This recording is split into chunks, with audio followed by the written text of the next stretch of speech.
नमस्कार. मी आशुतोष टिळक. 24 फेब्रुवारी ते 1 मार्च 2024 या आठवड्याच्या आर्थिक बातम्या घेऊन तुमच्या समोर हजर झालो आहे. सुरुवात करूया या आठवड्याच्या हेडलाईन्स पासून. हेडलाईन्स काय होत्या? हेडलाईन बऱ्याच होत्या. हा आठवडा मुळात जीडीपीच्या नंबर्सनी गाजवला. त्याच्याविषयी नेमकं काय हायलाइट होतं? IIPच्या डेटानी नेमकं काय हायलाइट केलं? या जीडीपीच्या डेटाकडे IIPच्या नजरेने जेव्हा आपण बघतो तेव्हा नेमकं काय सापडतं, थोडस याच्याविषयी पण बोलूया. Record crop protection the issue in WTO. नेमकं काय झालेलं आहे की ज्या वेळेला WTO सारख्या एका संस्थेमध्ये फूड प्रोटेक्शन, फूड सिक्युरिटीचा इश्यू जातो, त्यावेळेला एक मोठा इश्यू जन्माला येऊन बसतो. जगभरातल्या अनेक साऱ्या देशांचं असं म्हणणं आहे की भारत सबसिडी देऊन अन्नधान्य खरेदी करतो तयार झालेलं, आणि ते बाहेर एक्सपोर्ट करतो. आम्हाला आमच्या देशातल्या शेतकऱ्यांना फारसं काय मार्केट मिळवून देता येत नाही, हा आमच्यावर अन्याय आहे म्हणून त्याच्यावर भरपूर अन्याय झाले. त्यातला एक मोठा इश्यू होता WTO मधला. वोडाफोन आयडियाला फायनली फंडिंग मिळालं. $1 बिलियन अँकर असलेली माणसं, त्यांना पैसा मिळाला. काही बँका त्यांना पैसे द्यायला तयार झाल्या आहेत आणि प्रमोटर्सच्या खिशातून पैसा येणारच आहे. असं टोटल मिळून पैसा येतो आहे. टाटा सन्सचा IPO जवळपास अश्युअर झालं, नाही म्हणायला या आठवड्यात तो होता. आणि SBIच्या दिनेश कुमार खरांनी काही IPO हायलाइट केले, त्याच्याविषयी बघूया. आणि रिलायन्स डिझनीचं मर्जर जाहीर झालं, नेमकं त्याच्याविषयी पण अधिक काय बातम्या आहेत त्याच्याविषयी पण बघूया. सुरुवात करूया या सगळ्या गोष्टींना. घडलं काय? जीडीपी नंबर जाहीर झाला Q3, आणि अनेकांना शॉक बसला की जे एक्सपेक्टेड होतं ते 7% खालती होतं, हे 8.4 जाऊन पोहोचलं. Much faster than. म्हणजे जीडीपीची जी काय गाडी असते तिने अचानकपणे ऍक्सिलरेटरवर पाय टाकला आणि धाड धाड धाड धाड चालायला सुरुवात झाली. झालं काय? Sharp in the third quarter of 23-24 Indians government expenditure contracted by 3.2. परंतु हे जे म्हणलं सरकारने बजेटमध्ये, कदाचित त्याची सुरुवात आधीच करून टाकली होती एक्सपेक्टेड. सरकारने सबसिडी देणं जे होतं, फूड सबसिडी, त्याच्यामध्ये घट आणली. सरकारचे बॉरोइंग वगैरे मध्ये पण काय घडलं असेल. However, private consumption growth in India is still lacking, having grown 3.5 in Q3. Economists also note that the growth in the third quarter had a higher share of investment while the consumption lagged. Investment होणं हे अत्यंत चांगलं आहे. Gross fixed capital formation increase by 10.6. Agriculture ची growth घटणं 0.8, म्हणजे जवळपास 1% आसपास ती घटणं, हे थोडंसं काळजीत टाकणार आहे. आणि तरी देखील खरीप आणि रब्बीच्या पिकांच्या बातम्या ज्या आहेत त्या पुढच्या आपण बघणार आहोत. हे एकूणच थोडीशी काळजी करायला लावणार होतं की नेमकं काय चालू आहे. हा तर एक सगळ्यात मोठा ग्रोथ होता. नॉमिनल जीडीपी ग्राफने दाखवल्याप्रमाणे 10.1 वर पोहोचला. 8.4 ची रिअल जीडीपी ग्रोथ या काळात दिसून आली. उत्तम आहे, अतिशय उत्तम आहे. परंतु शेतीचा जो वाटा होता तो घटणं. Government expenditure contracted 3.2% during the December quarter, आणि त्याच्यानंतर बजेट जे येतं ते फोर्थ क्वार्टर मध्ये येतं. त्याच्यामुळे बजेटच्या आधीच सरकारने स्वतःचा खर्च घटवायला चालू केली, गुंतवणूक कदाचित वाढवली. रेग्युलर कन्झम्पशन, प्रायव्हेट कन्झम्पशन फारसं काय वाढताना दिसत नव्हतं. सगळ्यात काळजीची गोष्ट या सगळ्यामध्ये होती ती GVA ग्रोथ स्टूड ॲट 6.5. मग 6.5 ते 8.4 हा जो एक दरी आहे ती नेमकी कशी तयार झाली? सरकारने फूडची सबसिडी वाढवली. दुसरी गोष्ट, याच्यामुळे इतर ज्या काही कंपन्या होत्या, महागाई कुठेतरी कंट्रोलमध्ये येत होती. उत्तम, टाळ्या, म्हणजे महागाई कंट्रोलमध्ये आणण्यासाठी टाळ्या. परंतु अनेक साऱ्या कंपन्यांनी ही जी काय त्यांची झालेली सेव्हिंग होती ती ग्राहकांना पास ऑन केली नाही, आणि म्हणून अनेक साऱ्या कंपन्यांनी जास्तीचा टॅक्स भरणं मान्य केलं आणि सरकारला मिळालेलं एक्स्ट्राचं टॅक्स कलेक्शन प्लस सरकारची घटलेली सबसिडी एक्सपेंडिचर की माझ्या खिशातून तुमच्या खिशात जाणं हे जे होतं हा मायनस फॅक्टर. आणि याच्यामुळे हे जीव्हीए आणि जीडीपी मधला फरक दिसून येतो. According to the senior government official, the divergence in gross domestic product and gross value added data for the third quarter 2024 could be due to the reduced fertilizer subsidy disbursement in the October-December quarter. Fertilizer subsidies declined by nearly 70% to 307 billion rupees, $3 billion from the same period a year ago. A senior government official said that the sharp fall in subsidies is largely due to the lower payouts on fertilizer subsidies like urea. ऑक्टोबरच्या या सगळ्या काळामध्ये October, November, December युद्धाची सुरुवात झाली होती का? तर हो, युद्धाची सुरुवात झाली होती हळूहळू हळूहळू, परंतु ते त्या टाईटली नव्हतं. रेडसी मधलं जे युद्ध होतं ना ते ऑक्टोबर मध्ये नव्हतं, नोव्हेंबर मध्ये नव्हतं. रेडसी मधलं युद्ध हे डिसेंबर मध्ये दाखवायला लागलं होतं, त्यामुळे त्याचे भाव तिथे वाढायला लागले होते. त्याच्यामुळे जो त्याचा हायलाइट दिसला तो फोर्थ क्वार्टर मध्ये येईल, ज्या काळात आपण बोलतो आहोत.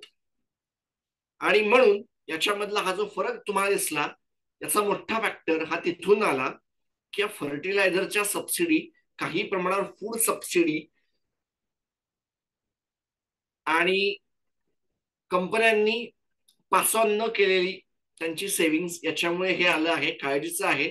आणि या सगळ्या जीडीपीच्या याच्यामध्ये काळजी करण्यासारखं अजून एक होतं की कन्झम्पशन वाढत नाहीये, टॅक्सचा बोजा चालू आहे, कन्झम्पशन वाढत नाहीये, इन्व्हेस्टमेंट वाढते आहे. म्हणजे काय? थोडस अलीकडच्या याच्यात जातो. आरबीआयने याच्याविषयी काळजी व्यक्त केली होती. ते वाढणारे पर्सनल लोन्स आणि अनसिक्युअर्ड लोन्स हे 50,000च्या खालचे होते. याचा अर्थ कन्झम्पशनसाठी खर्च करणं चालू होतं आणि तो कर्ज घेऊन चालू होतं. काळजीची गोष्ट होती आणि ही त्याच काळातला हा मी बोलतो आहे. आणि त्याच्यावर आरबीआयने त्याच काळात ऍक्शन घेतली होते. If I am not wrong, काळजीची तीच गोष्ट आहे की आता जर असं असेल तर मग 2024 फायनान्शियल इयरचं ग्रोथ कशी काय टिकवून ठेवणार आहोत बघूया. पुढे या, चलूया. आयआयपी डेटा काय म्हणतो की आयआयपी डेटा याच्यामध्ये काही गोष्टी कन्फर्म केल्या. Combined index of 8 core industries increased by 3.6% provisional in January 2024 as compared to the index of January 2023. The production of coal, steel, cement, natural gas, electricity, crude oil recorded positive growth in January 2024. The 8 core industries comprises 40.27% of weight of items included in the index of industrial production. Cumulative growth rate of ICI industrial productions during April to January 2023-24 is 7.7% as compared to the corresponding period of last year. Cement by 5.6 in January 2024 over 2023, cumulative index increased by 9%. Electricity heavy weight आहे, increased by 5.2, its cumulative index increased by 6.8.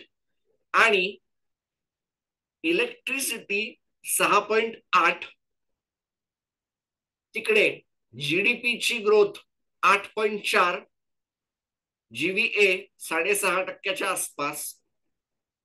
माझं एक अत्यंत साधं म्हणणं आहे की ज्या वेळेला कुठलीही अर्थव्यवस्था वाढते त्यावेळेला त्याच्यामध्ये इलेक्ट्रिसिटीचं कन्झम्पशन पण वाढत असतं. इनफॅक्ट जागतिक स्तरावर ज्या वेळेला कुठल्याही देशाची ग्रोथ मोजली जाते त्यावेळेला एक मोठं इंडिकेटर जो वापरला जातो तो इलेक्ट्रिसिटी हा असतो. आणि त्यावेळेला इलेक्ट्रिसिटीचं नेमकं काय चालू आहे इथे जर हे होत नसेल तर ही काळजी आहे. फर्टिलायझर्स प्रोडक्शन त्याच्या सबसिडीने थोड्याफार प्रमाणावर सरकारला मदत करवली. Decline fertilizer production declined by 0.6% in January 2024 over January 2023. Its cumulative index increased by 5.5%. भारतासारखी एक अर्थव्यवस्था जी शेतीवर मोठ्या प्रमाणावर अवलंबून आहे, ती शेतीचा वाटा 0.8%नी घसरला होता. इथे फर्टिलायझरचं प्रोडक्शन पण घसरतंय. कुठेतरी काहीतरी एक कंपॅरिझन दाखवतंय. प्रोडक्शन घटलं होतं. इन फ्युचर युद्धाचा गोष्टींचं झळ बसायला सुरुवात झाली होती. कुठेतरी कंपॅरिझन करता येते, म्हणजे कुठेतरी काहीतरी जोडता येते आपल्याला. स्टील प्रोडक्शन वेट 17%, जवळपास 18%, increase by 7% January 2024 over January 2023. Its cumulative index increased by 13% during April 2024 over corresponding period of the previous year. लक्षात घेण्याजोग्या या सगळ्या गोष्टी आहेत. व्हीट बाईंग हे बारीक सारीक आकडे जे मला सापडले. व्हीट बाईंग हा थोड्याशा पुढच्याचा भाग आहे. थोडे पुढे जाऊया आणि त्याच्यानंतरच्या विषयी बोलूया की नॅचरल गॅस प्रोडक्शन 5.5%नी वाढलं. त्याचं 5.6 त्याच्या ओव्हरऑल ओके आहे. Petroleum refinery production decline by 4.3. असं म्हणता येईल की सँक्शन्स झाल्या आणि सँक्शनच्या गोष्टीमध्ये हे सांगतो की त्या कंपनीचं नाव सापडलं फायनली. मला मागच्या माझ्या आठवड्यामध्ये मी हायलाइट केलं होतं की एका भारतीय कंपनीचं नाव रशियाच्या त्या सगळ्या सँक्शन्स मध्ये आलं होतं. SI2 micro systems private limited अशी ती कंपनी आहे. यांनी सँक्शन्सच्या आडून रशियाच्या लोकांना चिप्स आयात निर्यात करायला मदत केली, त्यांच्यापर्यंत ते करून द्यायला मदत केली. प्लस जे 14 टँकर्सवर सँक्शन लागले रशियामधून तेलाची ने आण करण्यासाठी, त्यातले 3 भारताशी संदर्भातले होते. अजून एक काळजीची गोष्ट, पेट्रोलियम रिफायनरी प्रोडक्शन्स ज्या गोष्टीसाठीच मुळात भारत ओळखला जातो, जगभरातली मोठी पेट्रोलियम रिफायनरी, त्याचं जर कॉन्ट्रॅक्ट होणार असेल तर कुठेतरी अर्थव्यवस्थेमध्ये काहीतरी नॉर्मल नाही, अशी एक काळजी मला माझ्या अनालिस्टच्या डोक्यामधून वाटते आहे असं मी म्हणेन. It's cumulative index increase by 3.9% during April to January. ठीक आहे. Crude oil production increase by 0.7% in January, decline by 0.2. त्याच्यामध्ये जनरली हे असंच आहे, कारण आपल्याला आयातच कराव्या लागतात. परंतु Coal increased by 10.2% in January 2024 आणि cumulative index increased by 12.2%. That's overall acceptable. पुढच्या बातमीकडे बघूया. पुढची बातमी काय होती तर व्हीट बाईंगचं सरकारने टार्गेट ठेवलं 300 ते 320 लाख टनाचं. मागच्या वर्षीचं टार्गेट होतं 341 लाख टनाचं, ऍक्च्युअल झालं 262 लाख टनाचं. यावेळेला एक्सपेक्टेड आहे की 11.4 करोड टन इतका व्हीट म्हणजे गहू प्रोडक्शन होईल. खरीपाचं प्रोडक्शन आहे बघा 15 करोड 410 लाख करोड मेट्रिक टनावर जाईल. 1541.87 लाख मेट्रिक टनापर्यंत जाईल. चणे उत्पादन आहे 1.21 करोड टनाचं एक्सपेक्टेड. रब्बी क्रॉप 1551.61 लाख मेट्रिक टनाचं आहे. ऑइल सीड्स 3 करोड 66 लाख टनाचं उत्पन्न अपेक्षित. पल्सेस डाळी 2 करोड 34 लाख टनाचं उत्पन्न अपेक्षित. गव्हर्नमेंट याच्यामध्ये व्हीट आणि या सगळ्या ब्रँड यांच्याकडून व्हीट असेल, राईस असेल, महागाईला कंट्रोल करायला नाफेड असेल, NCCF असेल, FCI असेल, या सगळ्यांना हाताशी घेऊन सरकारने भारत ब्रँडच्या अंडर विकायला सुरुवात केलेली आहे. ही एक बातमी होती. पण त्याच्यामध्ये इश्यू असाच झाला की भारत सरकार मोठ्या प्रमाणावर सबसिडी देतं आणि कमी भावामध्ये खरेदी करतं आणि ते बाहेर एक्सपोर्ट करवतं. त्यातून शेतकऱ्यांना प्रॉफिट मिळतं. असं जगभरच्या WTOच्या अनेक साऱ्या देशांनी विरोध करवला. चायना किंवा इतर इंडोनेशिया सारख्या काही देशांनी त्याला विरोध करत आहेत. आपले काही असलेल्या गोष्टी त्यांनी दाबून टाकल्या. आणि हा यावेळेच्या नॅटो सॉरी WTO कॉन्फरन्स जे UAE मध्ये बसली आहे, जी 1 तारखेला संपणं अपेक्षित, तरी 29 तारखेला संपणं अपेक्षित होतं, 1 तारखेला ती अजून पुढे आलेली आहे. That was one big issue. So या अशा सगळ्या काळजीच्या गोष्टी दिसून येत होत्या. काय करायचं याच्यामध्ये बऱ्यापैकी गोष्टी हायलाईट होत होत्या. काय आहे, काय मुळात या या सगळ्याची हायलाईट जी आहे ती अशी आहे की रेकॉर्ड उत्पन्न होणार आहे. सरकारला खर्च तर करायचा आहे, परंतु बजेटमध्ये म्हणल्याप्रमाणे फूडची सबसिडी जी आहे ती घटवली गेली आहे. फर्टिलायझरची सबसिडी घटवल्याने यावेळेला GDP बऱ्यापैकी चांगला दिसतो आहे. याच्यावर एक काळजी करण्याची गोष्ट बसलेली आहे. फायनली वोडाफोन आयडियाला कोणीतरी एक नवीन इन्व्हेस्टर मिळाला. सरकार त्यांच्या असलेल्या 33% आसपासच्या स्टेकचं काय करणार हा एक प्रश्न आहे. प्रमोटर नेमके किती टाकणार हा एक प्रश्न. $1 बिलियन, जवळपास 8,500 करोडच्या आसपासचं अँकर इन्व्हेस्टर आहेत असं त्यांच्याकडे सापडतंय. पण मग हिंडाल्को ची असलेली एक नोवेलिस नावाची सबसिडी बाहेर जाऊन IPO काढते आहे. त्या IPO मधून मिळालेला पैसा सरळ सरळ इकडे वापरला जाणार आहे का, तेच अँकर आहेत का माहित नाही. ग्रासिम असणार आहे का, राईट्स इश्यू त्याच्यासाठी आणला गेला होता का, कदाचित नसावा. कारण ओपूस हा एक फार मोठा खर्चाचा पार्ट त्यांच्याकडे असणार आहे. नेमकं काय होतं, वोडाफोन आयडियाची ही स्टोरी कशा रीतीने अनफोल्ड होते, सरकार विकतं का, सरकार त्याच्यामध्ये भाग तर काय घेणार नाहीये, पण मग सरकार स्वतःचा स्टेक मेंटेन करायला अजून कोणाला घेतं का, ब्रिटनच्या असलेल्या वोडाफोन इटलीचा त्यांनी बिझनेस विकायला बसलेले आहेत, त्याचं काय होतं. बरं, जे काय पैसा उभा राहतो त्याच्यामध्ये 4G coverage and roll out of 5G network याचं काय होतं. कारण सरकारच्या काही संस्थांनी वोडाफोन आयडिया आणि अदानी डेटा नेटवर्क यांच्यावर 5G रोल आउट झालं नाही म्हणून बंधनं किंवा काही प्रमाणात दंड लावण्याच्या गोष्टी चालवल्या होत्या. ते कुठेतरी आता हॉल्ट झाल्याचं लक्षात येत आहे. नेमकं काय होईल. February 27, 2024 Vodafone ideas bank date is less than 4,500 crore as of June 2023. वीज total gross date is 2,11,760 crore which includes deferred spectrum payment obligation of 1,33,000 crore. AGR liability of 66,000 crore to the government. असं ते सगळं झालेलं आहे. आणि त्यांना इंडस टॉवरच्या कडचं पेमेंट देखील द्यायचं आहे. त्याच्यामुळे वोडाफोन आयडियाचे शेअर नाचून घेतलं, इंडस टॉवरच्या शेअरनी पण नाचून घेतलं, बऱ्यापैकी खुश आहेत.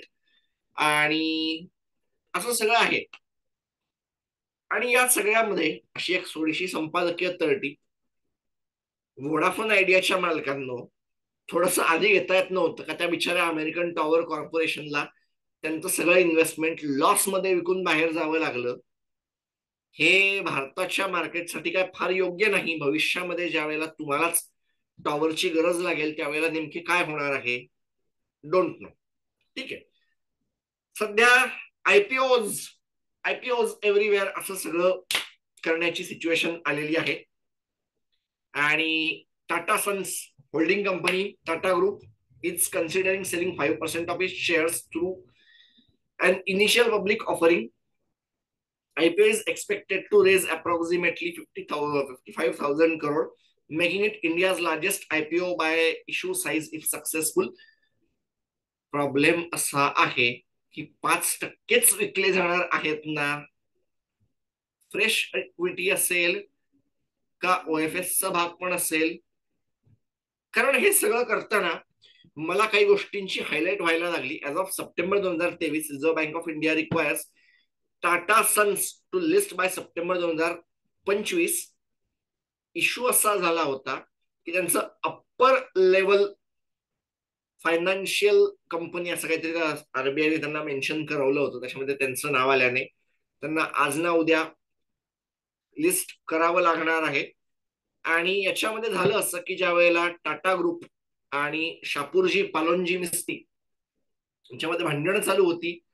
त्यावेळेला तुम्हाला आठवत असेल की या कंपनीचं व्हॅल्युएशन नेमकं काय असावं याच्याविषयी अगदी जोरदार भांडाभांडी झाली होती.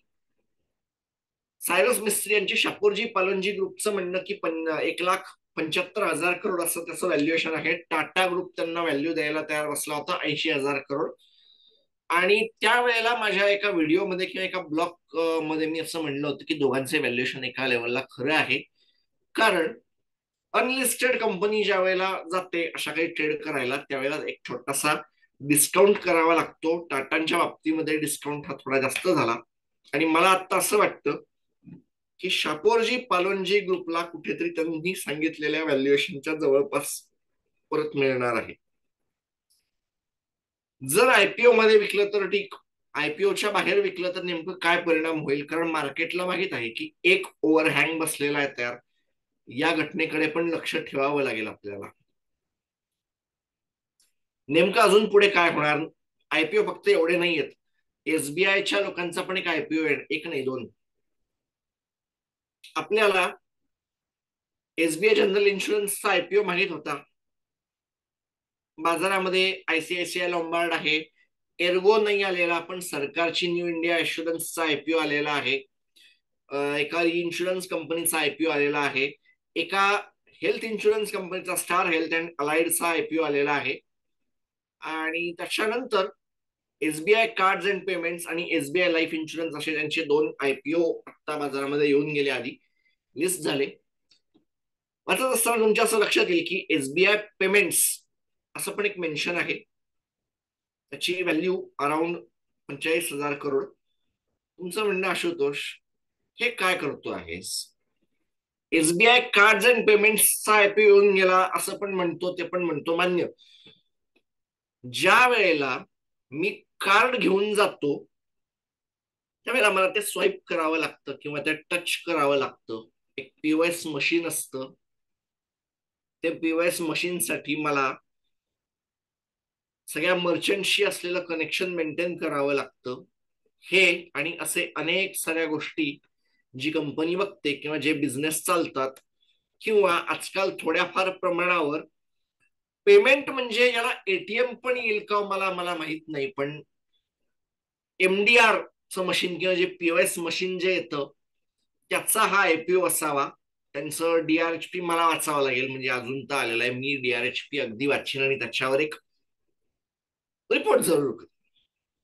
हेल्थ इन्शुरन्सच्या बिझनेसचा आयपीओ येतोय, इनडायरेक्टली जनरल इन्शुरन्सचा आयपीओ येतोय. मला असं वाटतं की जनरल इन्शुरन्स आर्मचा जो व्हॅल्युएशन आहे ते थोडंसं अजून वर जावं. ठीक आहे, दिनेश कुमार खरांनी आणि त्यांच्या एसबीआयने काहीतरी काहीतरी डोक्यात ठेवून केलेलं असेल, so he may be right. मी त्यांना सांगायला जाणारा कोण आहे. रिलायन्स डिझनीचं मर्जर म्हणजे हे सगळं करत असताना मला एक असं आठवलं की झी सोनी ला मर्जरच्या सगळे डिसिजन घ्यायला एवढा वेळ लागला. हे झालं, ते झालं, ते झालं. रिलायन्सने फटाक दिशी त्याच्यामध्ये काढून दाखवून टाकलं. Reliance Industries and Walt Disney announced $8.5 billion merger of their Indian TV and streaming media assets. त्याच्यामुळे झालेलं असं आहे की जी तयार होणारी जी कंपनी आहे त्यांच्याकडे स्टार नावाचा एक सर्व्हिस आहे, डिझनी प्लस नावाची एक स्ट्रीमलाईन सर्व्हिस आहे, रिलायन्स कडे काही चॅनल्स आहेत आणि असे धरून एक मोठं नेटवर्क जन्माला येत आहे. हो, the merger will see Reliance Viacom 18 merge with Disney Star India, creating a new Star India joint venture. Reliance will own 16.3 of the merged entity. Viacom 18 hold 46.8 and Disney 36.8. Neeta Ambani will be the chairperson of the merged entity, with Uday Shankar acting as a vice chairperson. Shankar is a former top Disney executive and has JV with James Murdoch called Bodhi Tree. ठीक आहे, मान्य आहे. त्यांचे जे काही निर्णय असतील ते मान्य. The venture will also give Reliance exclusive rights to distribute Disney films and production in India with a license to more than 30,000 Disney content assets. माझा प्रश्न आहे की ही दोन माणसं आत्ताच्या घडीला मार्केटमधली सफिशियंट मोठी नावं आहेत. सो कॉम्पिटिशन कमिशन याला मर्ज मर्जरला कशा तऱ्हेने पुढे जाऊ देतं, शेअर होल्डरसाठी उत्तम असेल. आज उद्यात रिलायन्स मीडिया किंवा रिलायन्स वायकॉम लिस्ट होण्याच्या शक्यता मी नाकारत नाहीत. इनफॅक्ट या मर्जरने तर ते अजूनच पुढे गेलेलं आहे. माझा प्रश्न असा आहे की मग नेमकं कोण राहील? जिओ सिनेमा, वायकॉम 18 आणि कलर्स वगैरे. हो, कलर्स आणि स्टार यांचं मर्जर होऊन मग नेमका कोण ब्रँड राहील, हा पण एक प्रश्न या सगळ्यामध्ये उद्भवतो ना. फायनान्शियल्सची या बाबतीमध्ये काळजी करण्याची काही गरज नाही, कारण रिलायन्स ज्या वेळेला पाठीशी असते त्यावेळेला काय म्हणजे काही मोठा इश्यू नसतो. परंतु या मर्जरचे अधिक डिटेल्स ऐकून घ्यायला मला तरी आवडेल असं मी म्हणेन.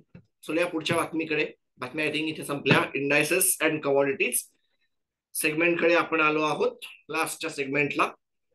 आणि इंडियन इंडायसेस सेन्सेक्स बंद झाला या आठवड्याला 73,745.35, जवळपास किती 1.25% वाढीने.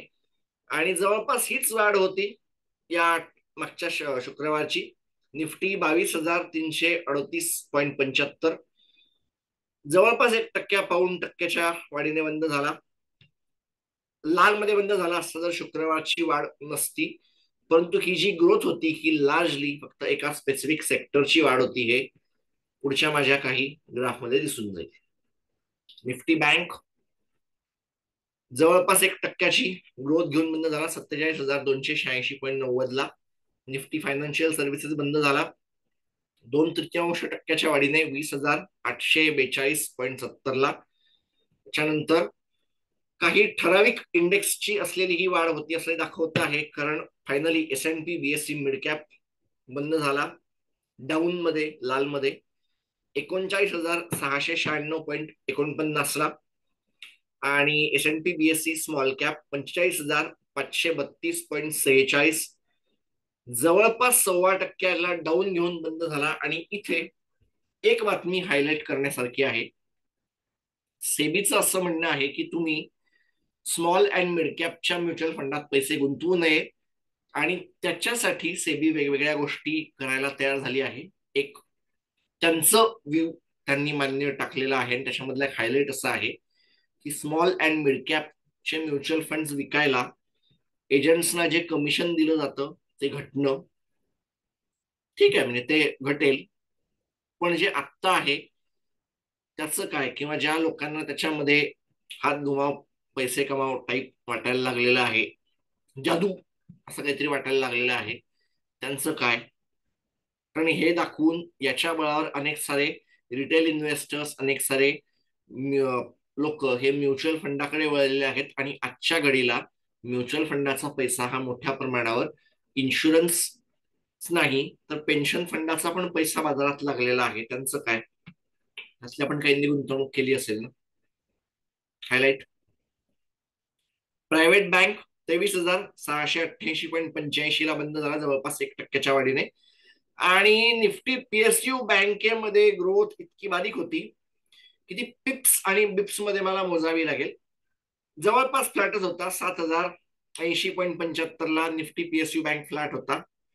निफ्टी PSU बँक नी कदाचित त्यांच्या लीड मार्केटला करण्याचं सगळं उचलून प्रायव्हेट बँकांना दिलेलं आहे, आणि कुठेतरी HDFC बँकेसारख्या मोठ्या दिग्गज लोकांनी ते आता लीड घ्यायला सुरुवात केली असं म्हणायला हरकत नाही. S&P BSE PSU इंडेक्स 18,726.34ला बंद झाला 0.5%च्या वाढीने.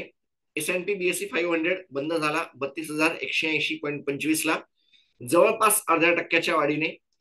त्याच्यानंतर निफ्टी फार्मा 18,822.30ला बंद झाला, जवळपास 1.5%च्या डाऊनने. निफ्टी IT बंद झाला 37,516.05ला, 0.5%च्या डाऊनने तो बंद झाला. अमेरिकेचे इंडायसेस शेवटचं वृत्त हाती आलं त्यावेळेला S&P 500 5,131.60 याच्यावर काम करत होता. आठवड्याभरात पाऊण टक्क्याची ग्रोथ. डाव जोन्स इंडस्ट्रियल ऍव्हरेज 39,060.61, जवळपास अर्ध्या टक्क्याच्या डाऊन मध्ये हाही काम करत होता या आठवड्याभरामध्ये. आणि नॅसडॅक कॉम्पोजिट मोठ्या प्रमाणावर जवळपास 2%, पावणे 2%, 2%ची ग्रोथ घेऊन या आठवड्यात तो ट्रेड करतो आहे 16,277.53 अशा अंशावर. जर्मन इंडेक्स डॅक्स परफॉर्मन्स 17,735.07, जवळपास पावणे 2%च्या वाढीने जर्मन मार्केट्स बंद झाले. फ्रेंचचे मार्केट 7,934.17, जवळपास 20 बेसिस पॉईंट, जवळपास पाव% घटीने ते बंद झाले. त्यानंतर ब्रिटिश मार्केट फुटसी 100 7,882.50, जवळपास 1/3% घटून बंद झाले. त्यानंतर currency United states dollar USD, American dollar खरेदी करायला तुम्हाला 82 रुपये, जवळपास 83 रुपये द्यावे लागत होते. युरो खरेदी करायला तुम्हाला जवळपास 89 रुपये 83 पैसे, म्हणजे जवळपास 90 रुपये द्यावे लागत होते. आणि WTI क्रूड, ज्याला वेस्ट टेक्सास इंटरमिजियरी किंवा नायमेक्स क्रूड पण म्हणतात, ते $80 खालती होतं. 80च्या बऱ्यापैकी वर जाण्याचा प्रयत्न झाला. मार्केटमध्ये हिरवा रंग बऱ्यापैकी दिसून पण आला.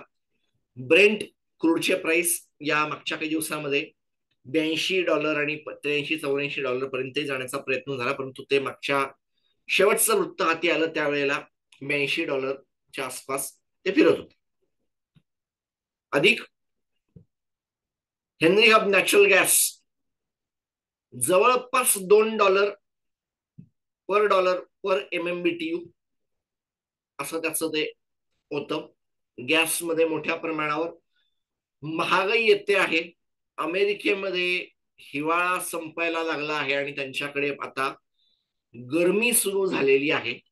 सो त्याचा परिणाम होतो आहे, किंवा काही प्रमाणामध्ये त्यांचे घटलेले रिझर्व्ह युरोपमध्ये त्याची एक डिमांड येते आहे. आणि जगभरामध्ये एक बाजार असा चालू होता की व्हेनेझुएलाचं जे तेल बाजारामध्ये आलं होतं, त्यांच्यावर अमेरिकेच्या सरकारने परत एकदा निर्बंध लादण्याची प्रोसेस चालू करण्याची धमकी दिली होती. त्याचा एक परिणाम या बाजारावर झाला, तेलाच्या आणि गॅसच्या बाजारावर. आणि त्याच्यानंतर भारतातलं सोनं आणि चांदी, 10 ग्रॅम सोनं खरेदी करायला तुम्हाला 63,790 रुपये द्यावे लागत होते. 1 किलो चांदी मिळत होती 72,320 रुपयाला.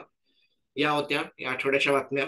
पुढच्या आठवड्यात पुन्हा भेटूया. तोपर्यंत नमस्कार.